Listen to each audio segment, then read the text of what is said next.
A very long time ago, in the kingdom of Rango, there lived a king named King Bashir. He was the 10th king of Rango Kingdom. He was a determined, arrogant, and ruthless king who was regarded as a strict ruler. He would stop at nothing to make sure he succeeded. Beside King Bashir was his right-hand advisor, the priestesses of Rango, who protected the interests of the kingdom, the people, and the king. They were born different from any other human beings. The priestesses were known to be the guides, warriors, and possessors of knowledge beyond the world. They protected the kingdom and had given their lives to save Rango Kingdom, as it was their home too. They had been accepted centuries ago after protecting the kingdom from Bantu warriors when they had lost their own home. Rango Kingdom accepted them, and Rango had been their home for centuries. The priestesses were known for their kind hearts and peaceful nature. They don't fight wars unless there is a reason to do so.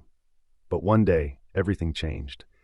King Bashir invited the neighboring kingdoms to join him in a war to conquer the land of Ozuma Kingdom.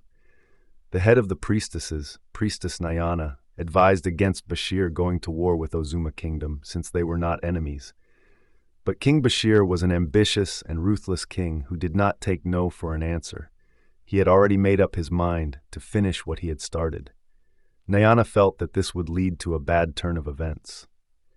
After the meeting, at the dawn of the dark night, King Bashir made his way to the chambers of the priestesses to meet Nyana and confront her.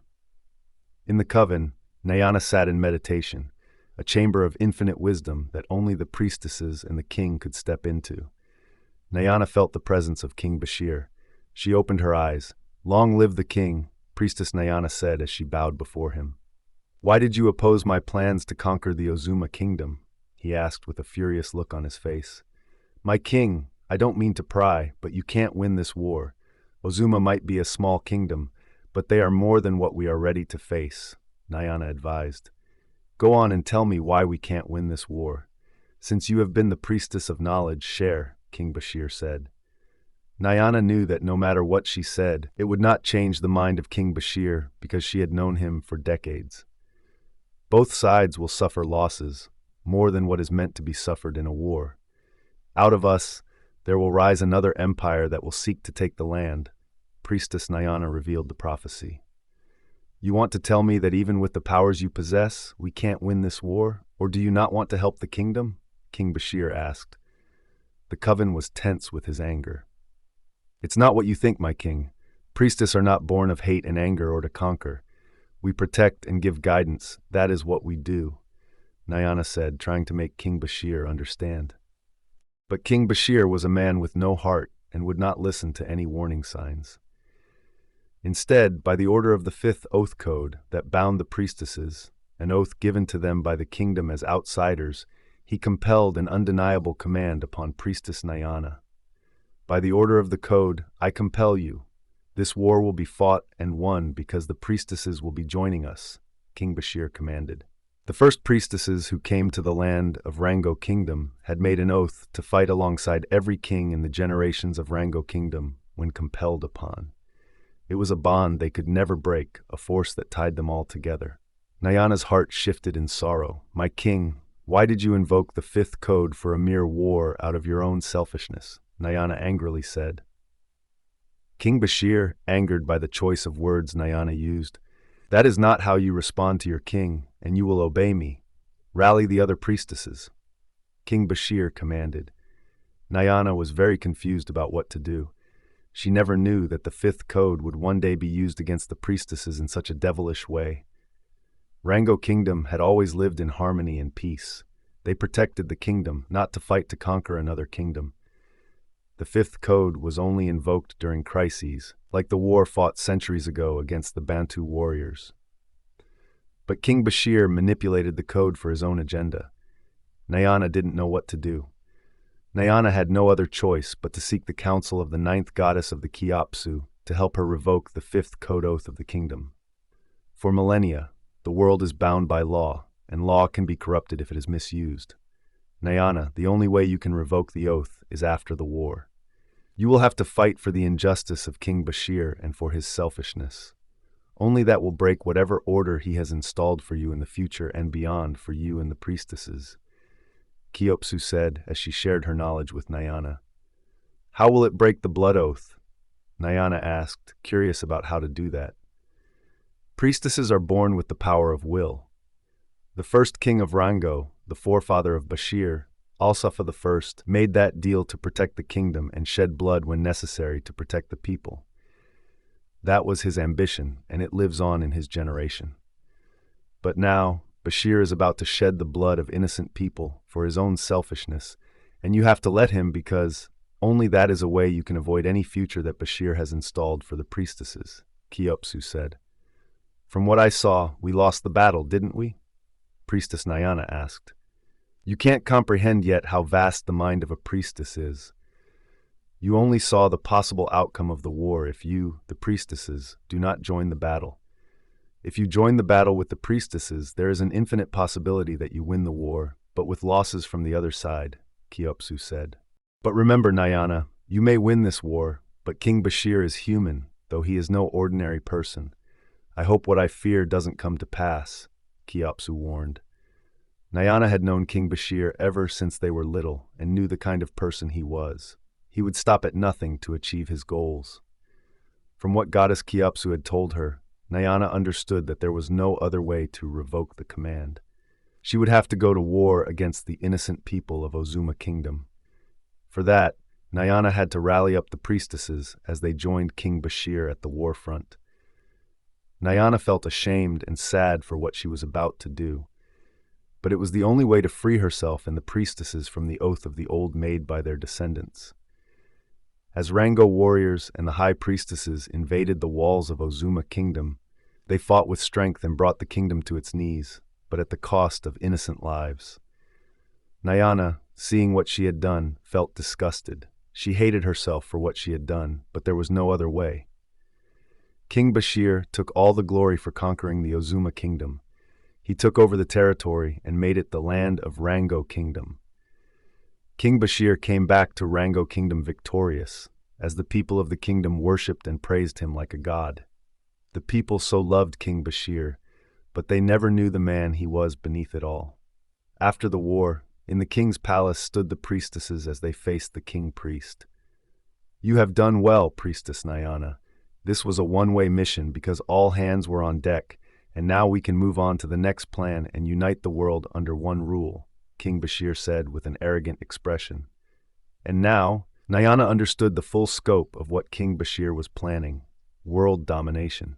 Just like the Bantu warriors did ages ago to become world conquerors, he would never stop until he accomplished his mission. My king, we and the high priestesses will not partake in your quest and plan to conquer one kingdom after another. We won't do that, Nyana said as she turned down the order from King Bashir. Have you forgotten that you are under the 5th code oath and can never escape my command? King Bashir said in a commanding voice. No, King Bashir, you don't command us. You have broken the 5th code oath when you asked us to shed the blood of the innocent. My descendant and your forefather made the 5th code oath to protect, not to start a war, and for that you have broken the compulsion. You have no control over us anymore, Nyana said as she looked directly into King Bashir's eyes. At this moment, King Bashir knew he had broken the 5th code oath and had no power over the priestesses. They were now free spirits. But King Bashir already knew it would come to this. It was bound to happen at any time. He refused to let them leave. Priestesses were peaceful beings who did not fight for their own interests. Bashir knew this and used it to his advantage, framing them, knowing that Nyana would fall for the trap. A fight erupted in the palace. The warriors fought to keep the priestesses contained, but they were overpowered by the priestesses. Their outburst in the palace hurt both the warriors and some innocent people. Nyana had to stop the war to prevent the situation from escalating because they were already hurting the people from the force of the war. She knew that King Bashir would never stop the war if it was worth losing his warriors. But by then, the people of the kingdom had seen what they had become, dangerous, monstrous, and ruthless. King Bashir had planted seeds of doubt in their minds, making them believe that those who once protected them had now turned against them. Nyana felt betrayed, realizing that King Bashir's plan all along was to provoke them into doing unthinkable things, turning the people against them. Nyana and the priestesses surrendered and were thrown into a prison powerful enough to hold them. By the law of Rango Kingdom, whosoever revolted against the king faced death as penance. The people of Rango suddenly forgot all the high priestesses had done for them. All the guidance, knowledge, and protection over the centuries were forgotten in just a few days. The people began to despise them, making them enemies of the kingdom. The priestesses were tortured. They were hanged and executed in the village downtown. Nyana felt helpless and in tears as she watched her fellow priestesses killed and stoned by the people. She was too weak to control her divinity, as King Bashir had drained her dry of it all. The priestesses were all executed and hanged, leaving only Nyana. All her time in prison made her realize that humans were a problem because they never appreciated the sacrifices made for them. They were always looking for a way to make others pay for their misfortunes. Nyana's mind was twisted and consumed by anger, hatred, and rage.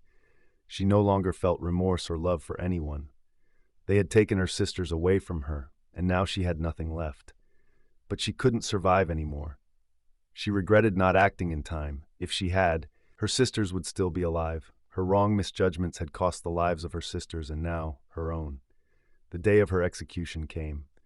Nyana felt no remorse, her heart cold as stone as she stood in front of everyone in the kingdom. As she looked at them, all they did was shout at her, saying, "Evil! Evil! Evil! Begone! Begone!"